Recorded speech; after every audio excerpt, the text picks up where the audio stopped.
ปคัทบ่มีปุ่มเพิ่มฟอนต์เฮ็ดแนวใดอ้ายบ่มีปุ่มเพิ่มฟอนต์เฮ็ดแนวใดบ่มีปุ่มเพิ่มฟอนต์เฮ็ดแนวใดบ่มีปุ่มเพิ่มฟอนต์เฮ็ดแนวใดมาเดี๋ยววันนี้เล็กจะมาสอนวิธีการเพิ่มฟอนต์ในแคปคัทฉบับปี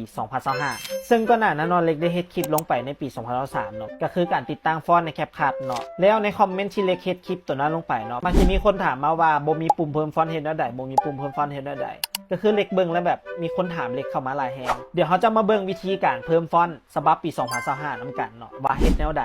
เป็นจะได้เข้าไปเบิ่งกันสำหรับไผที่ใช้พยัญชนะภาษาลาวในแคปคัทบ่ได้เล็กแนะนำเลยฟอนต์โอไม่ดีเฮ็ดให้สะดวกสบายในการใช้ซับภาษาลาวเมื่อเฮาดาวน์โหลดฟอนต์แล้วให้เฮามาเข้าที่ไฟล์แล้วมากดใส่ฟอนต์ที่เฮาโหลดมาเพื่อแตกไฟล์หลังจากนั้นเฮาก็จะได้ไฟล์สมบูรณ์แบบของฟอนต์ที่เฮาโหลดมาต่อไปเข้ามาที่แคปคัทเพื่อแอดฟอนต์กดใส่ที่ข้อความหลังจากนั้นกดเพิ่มข้อความ